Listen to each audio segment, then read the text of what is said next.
Every year we delay, the greater the damage, the more extensive the human misery, and the higher the cost, pain, and disruption of inevitable action later. So this conference must provide a powerful voice for the millions of victims of climate change. But we must also focus on the practical steps that can be taken to help them and our world meet these challenges. For as well as putting pressure on the world's political leaders for agreement in Copenhagen, we also have to draw attention to new challenges climate change will bring and how we will respond as organizations and individuals.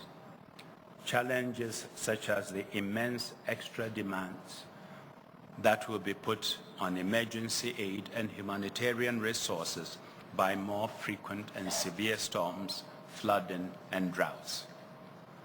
One of the reasons that the human impact of climate change has not received proper attention is because the problem it exacerbates, such as poor health and poverty, have their roots elsewhere. But extreme weather events have become more common.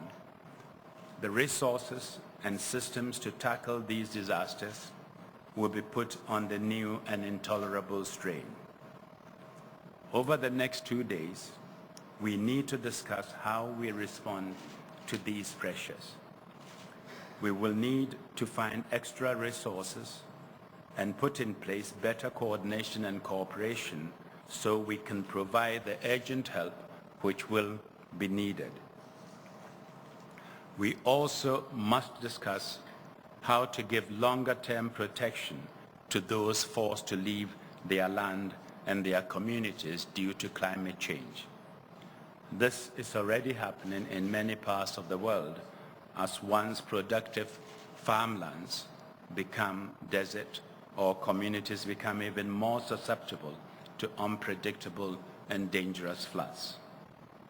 The number of displaced persons is set to grow.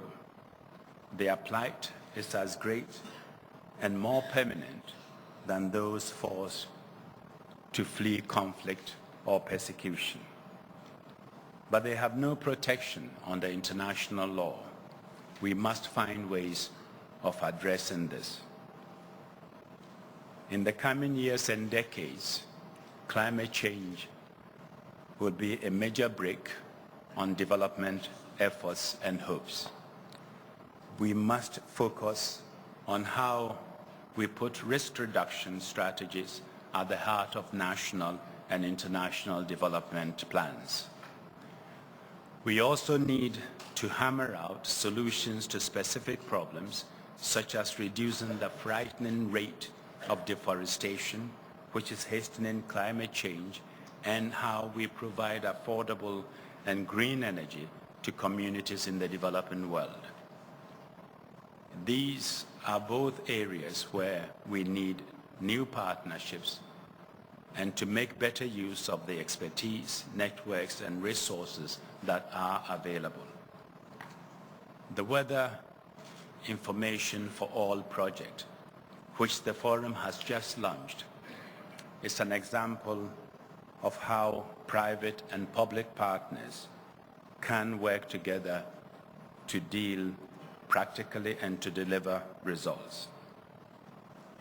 As you will hear shortly, collecting accurate information about weather and climate across Africa would give farmers better guidance about when to plant and harvest their crops, as well as helping alert communities about severe storms. There are, I believe, many partnerships that can make big differences in the lives of people. This conference will explore where these opportunities are and how we can make sure they both happen and deliver on their goals. Over the next 2 days, we have to help shape the response to the human impact of climate change at every level. There is no doubt the challenges are immense and the penalty for failure stark. But there are reasons for optimism as well. There is now consensus over what needs to be done and the urgency of our response. And since the conference last year, two new factors have come into play. A new president and a new administration in the United States have demonstrated their seriousness about combating climate change. Given that the U.S. is the greatest source of emissions, this raises optimism for Copenhagen and beyond. It is an administration which, together with every country, has been struggling with how to tackle the severest global recession for over 60 years. While this economic meltdown has caused severe pain across the world, the extraordinary national and collective response also provides a way forward. Many of the economic stimulus packages we have seen have placed a great emphasis on investment in low-carbon energy and new technologies to create jobs and boost sustainable development.